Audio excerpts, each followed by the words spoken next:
अब एक किसी ने प्रश्न किया कृष्ण के पुजारी तो कि आपका इष्ट देव कौन है? स्वरूप तन्यों का राधे, और फिर ने कहा श्री कृष्ण जी मेरा इष्ट है। अरे राजदेव होया कृष्ण जी तेरा इष्ट होया, कमाल की बात कर रहे हैं, बिना अकल की बात। अब राधे श्री कृष्ण जी की वो थी प्रेमिका, और कोई मित्र उससे पहले उसकी प्रेमिका का नाम लेता जूत तोड़े न बाजेगा उनका, यारी तोड़े टूट लेगी उनकी। यानी वो कृष्ण जी की पूजा कर राजदेव श्रद्धा कर रहे, थरा गजब हो, ये थारा सिर पैर है कोई? तो वो भी न्याय कह था, धर्मदास भी जो परमात्मा ने उसको यही सुनाया था, समझाया था, तो उसका सारी बात जचगी के सत्य है। अब उसने सुबह वह क्रिया ना हुई उस भगत जी में जो प्रतिदिन क्रिया करता,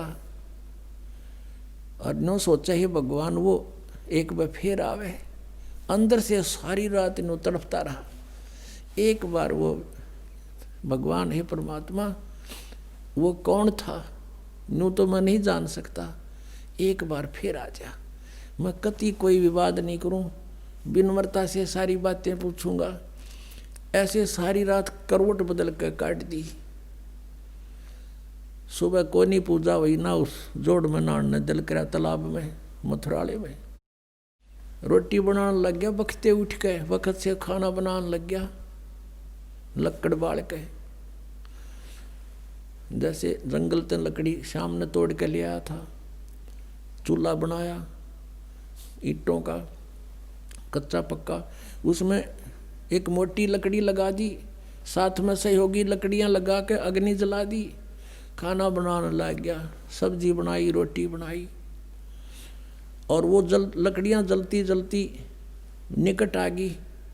मोटी लकड़ी लंबी थी 2-3 फुट की, वो जलती जलती निकट आ गया। एंड उसका सामने आ गया धर्मदास जी को आखिरी सिरा दिखाई देने लग गया उस मोटी लकड़ी का। वो बीच में थोथी थी, ओलो थी उसमें, जैसे लकड़ियों में सुराख सा होता है, और थोड़ी थोड़ी सी गिल्ली थी।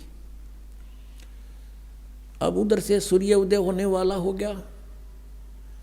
अब क्या देखता है धर्मदास के उस लकड़ी के अंदर जो वो थोथी थी, सुराख था थोड़ा थोड़ा अंदर, उसमें से चींटियां बाहर निकलने का प्रयत्न कर रही हैं।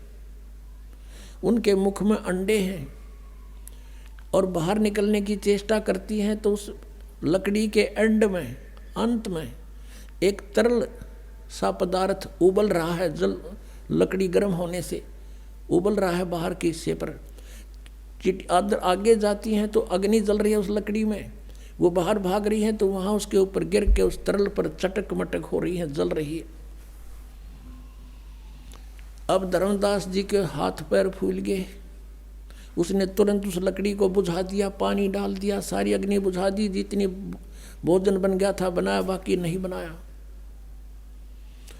अब उसने सोचा है भगवान आज तो ना जाने कितने जीव जल गए इसके अंदर, इतनी लंबी लकड़ी थी ये तो, और अब तो ये इतनी शेष रहती है, और इसमें सारी में चींटियां भरी थी, ये जल गए, इनके बच्चे भी जल गए।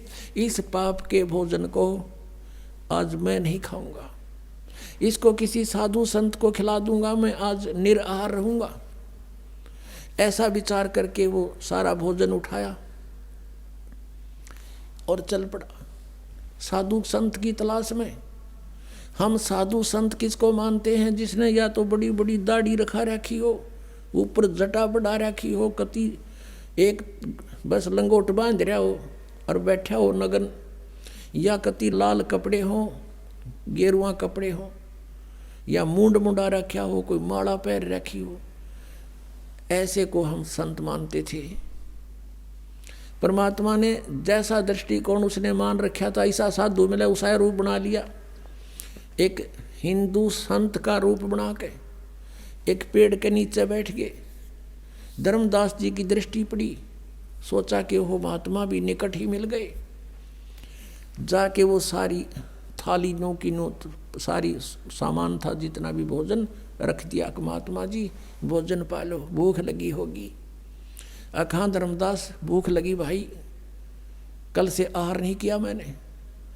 जब धर्मदास कहा तो उसने एक बार तो देखा कि ये महात्मा मुझे जानता भी है, तो उसने सोचा मैं बहुत बड़े यज्ञ करता था, भंडारे करता था, साधु संतों को बुलाकर उनको भोजन खिलाता था, उनमें से कोई होगा। नहीं ध्यान दिया। परमात्मा एक लोटा जल का साथ लिए हुए थे, उसमें से जल उठाया और ऐसे छींटे मार के एक मंत्र बुदबुदाया पूरे भोजन पर।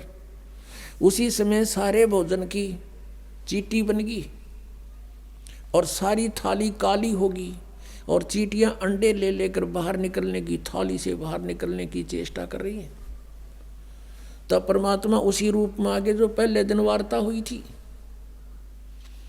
और कहा, रे धर्मदास तू आया था पुण्य करने और तू कल क्या कह रहा था। परमात्मा को देखकर धर्मदास ने मुसलमान रूप में भगवान को एक मुसलमान जाना और परमात्मा ने यह कड़वी सच कही तो उसने दुख माना और ये कहा था कि मैं जीव हिंसा नहीं करते, हम अन्य की तरह जीव हिंसा नहीं करते, यानी बहुत दुख मान के कहा था। ये टोंट कैसा था कि मुसलमान हो तुम, मांस खाते हो, हम हिंदू, हम हिंसा नहीं करते, हम जीव हिंसा नहीं करते।